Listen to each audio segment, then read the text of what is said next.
you want to hear a mad story? So, I quit my job at age of 30. I was working in finance, and I got a master's in business and all that, and I quit it because it was just stuffy and not enjoying it. And I was unhappy. I was really, really overweight. I was like nearly 17 stone. And I was beating myself up because I wasn't happy for a long time, and I never realised why. Obviously, I've been through a lot of shit in life. It's made me who I am, so I sort of don't resent it. But I quit my job, and I was like, right, because I figured out a blueprint of how to solve mental health, and it definitely isn't in boozing, ciggies, getting on it, going on benders and all that, because that was escapism. So what I realised was I kept getting accused I got told by the doctors I had all these mental health problems, and I was like, fucking hell, this is well intense. And that just set me on more of a bender.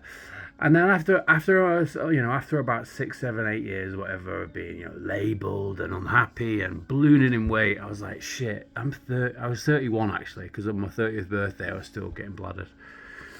And I got to like 31, and when people get like upset when they turn a big birthday, and it was 31 that got me, and I started crying and crying and crying when I was driving. And an ex of mine got me like a 4x4 day, and I couldn't go. And it's because I had so much wasted potential. I was a really successful student athlete, so I was hurdles, long jump, triple jump, 100, 200. I was like at least district champion of all of them, and I ended up racing. We came second in the 4x100 meter relay for the independent schools. So I was like second. We came second in England of all the private schools, because before they booted me out, I did actually have a good education.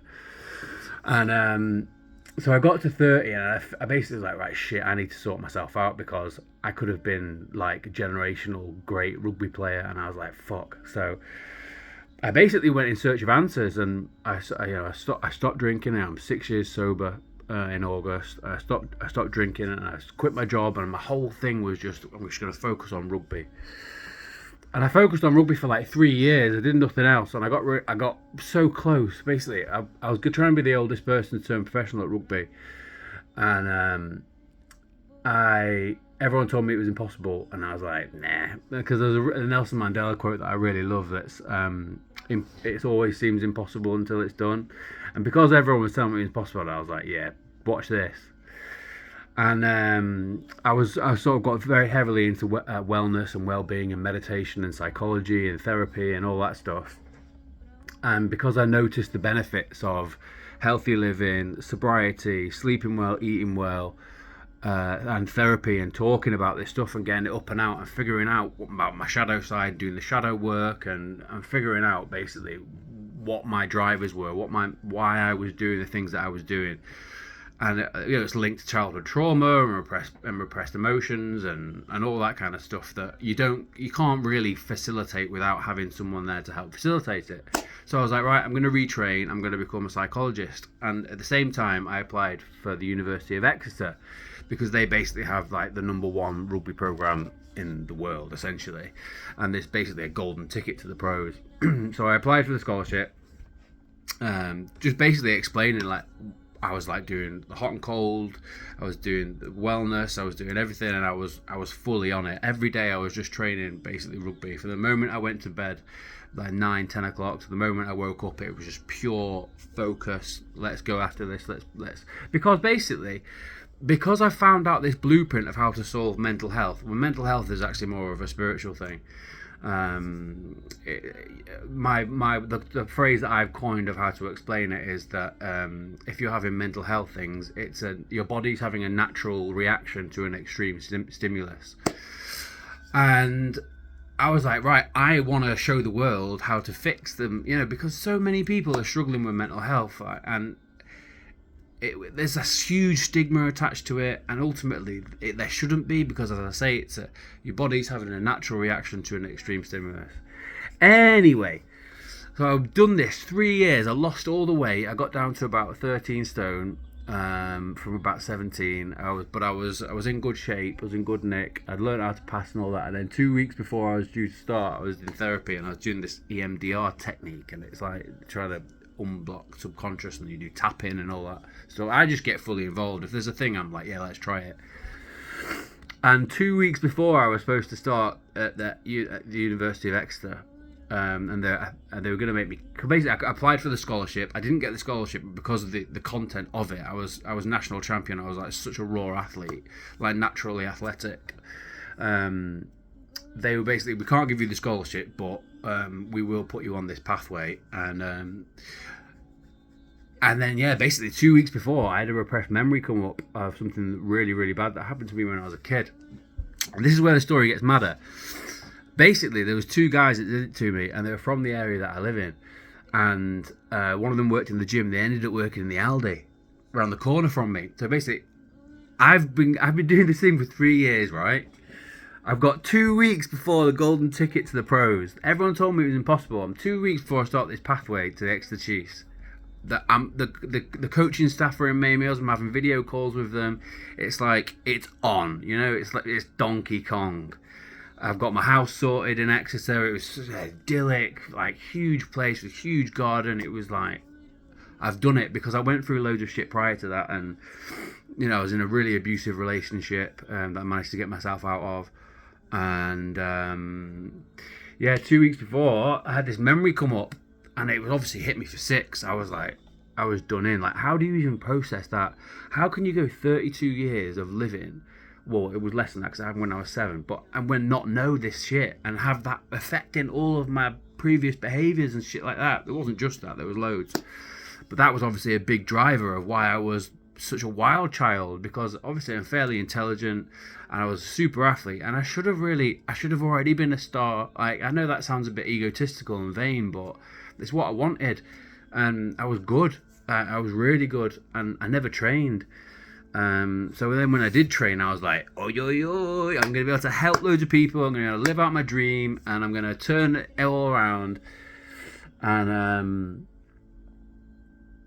yeah, I didn't because of this repressed memory. And the guys that did it, they were from where I lived, and I always knew it was weird. I always knew that these two guys were weird with me. I used to see them out and about. One I used to play football against, and one, as I say, worked in the gym and then worked in the Aldi around the corner. And they never used to look me in the eye. It was like, you know, I'm an empath. So when you go through a lot of shit in life, you become more sensitive because of the post-traumatic growth, and because of the trauma, you become more hypervigilant, and become more hypervigilant and more hypervigilant and more hypervigilant. Then you become an empath, and you can pick up on very small things that other people may just not even pick up on. My old man's a good example. He's quite emotionally intelligent. He's very, very switched on, but I'm like noticing like the tiniest things, and that makes me able to read people and situations and things like that. But anyway, yeah, this is why I started the video. So I couldn't go in this Aldi, which was round the corner from where I was living in Stockton Heath, and I basically left and moved away or whatever. I live on the other side of Warrington now, which is much more chilled in terms of the, you know, pretentiousness of, you know, WA4. But anyway, I saw the guy when I was working in Aldi, and I was like, oh shit, I've got to leave. And then I left and I came back. Anyway, last week, or maybe like 3 weeks ago, I was driving in the car and it was really early. And I basically drove past the guy, one of the guys that did it.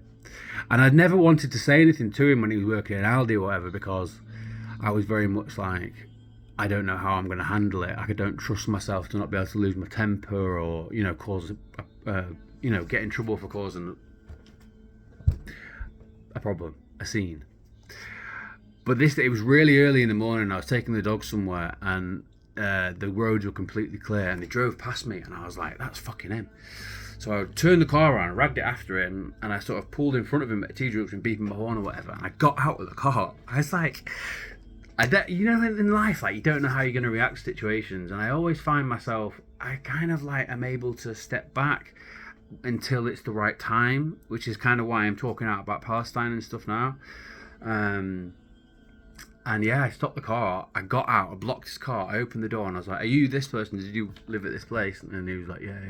And he's like, yeah. I knew it was him. And so dramatic, to be fair. I don't know where my shades are, but I have my sunnies on. My high-minded sunnies, by the way, which are going to be available very soon for purchase. And I had these glasses on, and I was like, I remembered what you did. And he was like, what? And I took my glasses off, and I looked him dead in the eye, and I said, I remembered what you did, you sick fuck.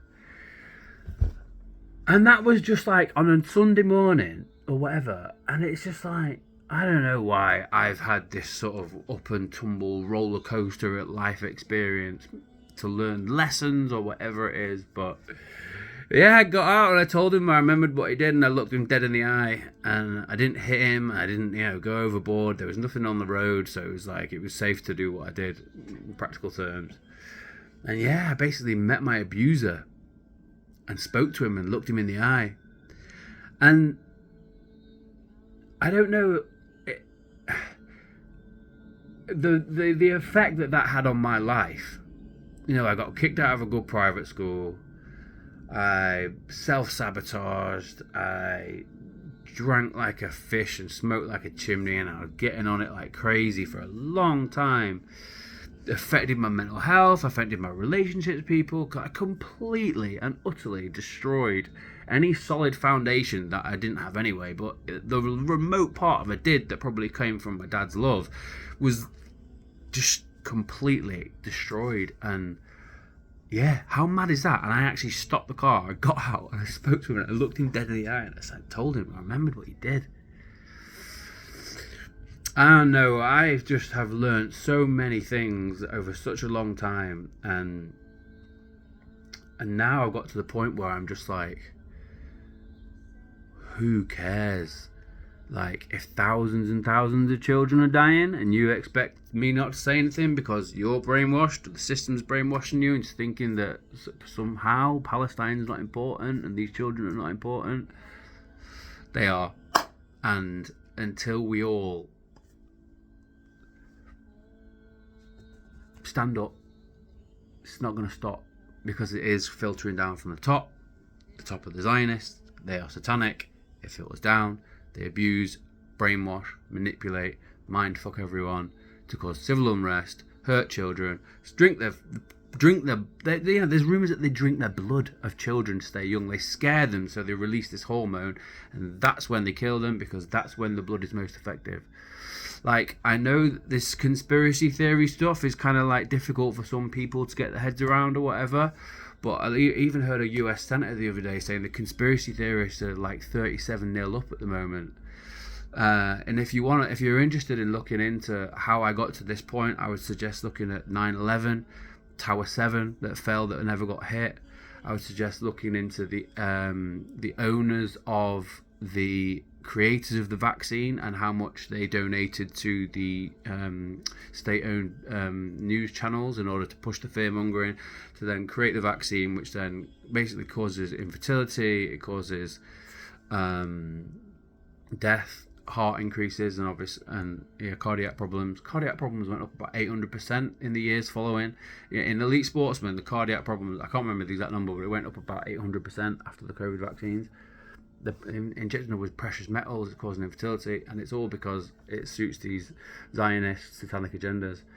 And while I understand that that's incredibly difficult for some people to get their head around, because we've been basically lied to our whole lives and in this system of control and mindfuckery, that's quite difficult to understand. But until we wake up and smell the coffee and realise that there is no justice, there is no virtue in hurting children and confusing them and hurting them in terms of these transgender children surgeries, and also the facts that all of these Palestinian orphans, all these children getting bombed, like in some way it's socially unacceptable to be able to talk about Palestine and the children, but that's because the governments are saying that they're a terrorist organisation, and they're absolutely vilifying it, and the actual truth is that the biggest terrorists are the governments and the people that control the governments, which is the people with the money, which is the Israelis and the Zionists. And I believe this to be the last great holy war. I believe that this is only good against evil, and what happens in the dark always comes to the light. And in that light, this is sort of the beginning of the end, and it's going to get worse before it gets better. But then after that, it's going to be, people are going to be awoken to the fact that they have been lied to, and we're going to be able to create a new systems of reform and community empowerment, and where the people are most important, children are most important, and we're not stuck in this rat race that just serves the people that control us. How many people work in a job that you don't like just to put food on the table? You're breaking your back, you're working hours and hours and hours doing menial jobs that pay shit because the companies know that they can take the piss out of you because they want to pay less tax, because they want to make less money, because they've got stakeholders and shareholders that they need to pay, that they need to appease and pay. We need to pay our taxes, which goes up. If you're paying taxes, you are paying the people that are hurting you. You're facilitating these things happening. You're facilitating the embezzlement of the Ukrainian money. They're embezzling it. Like, this is not what you've been told that it is. And until you're able to step back and use critical thinking and zoom out and see this for what it is, it doesn't get any better. And the good thing is that more and more people are doing that. And I just pray to God that the children are in a better place, and that the ones that are scared and alone and are going through hell are able in future to have some sort of support network to be able to help them process what's going on, because it's not only the fact that they're dying and stuff, it's the fact that they're going to have to live the rest of their lives processing all of this trauma and having seen all of those things. Now, anyone can see that the death of thousands and thousands of children is an atrocity. And by speaking, I'm speaking out about it a lot more now, and I'm taking a lot of shit for it. But the truth is the truth, and this is a holy war. This is only good against evil, because really religions are the same. Different languages are worshipping the same thing, and while Muslims and Christians massively disagree on whether the fact Jesus was the Son of God or a prophet, what they actually are doing is disagree, because we're all the children of God. They're both sides are right. And when we have this coming together of Christians and Muslims, that is going to enable us to have a team which is powerful enough to break evil. Excuse me. And what I mean by that is the jihadi, the one that gets twisted into extremism, that element of jihadi is the element to fight back in the name of what is right. Whereas Christians don't have that. Christians are all about forgiveness and allowing God to take part. Because evil has such a stronghold, Christians and Muslims, we need the Muslim jihadi come from a proper moral position of jihadi, will serve to beat evil. And then once Muslims and once the Christian men that are actually using the element of jihadi to realize that they're on the same team and we're fighting against the same enemy, which is evil and the satanic, Baal they call it, don't they? Then we're able to find that thing, that coherence, that team, which is eventually going to be able to lead us into a much brighter and happier future, where you don't have to work on the rat race and do stuff that you hate all day. You don't have to have children confused. You don't have to have civil unrest. We can all live in unison. And it's when it comes from a good place, the element of jihad is incredibly useful, and it's necessary in order to beat evil. And I didn't know. I just kind of went off on one then, but I just wanted to share the story about how I saw my abuser. But I don't know. I'm using the only platform that I've got to try and help, and there's hope. But people need to not be in denial about the fact that, because it's scary. We have been lied to our whole lives about what's real and what's right and societal norms, and it all comes from the media, which is all owned by the same people, which is all ultimately leads back to satanic Zionists. So I'll leave you with that, but it's gonna be okay in the end. I just believe this is the last great holy war, and it's because it's good against evil, and what happens in the dark always comes to the light, and you can't beat light with dark. So yeah, man, take it easy. Big love.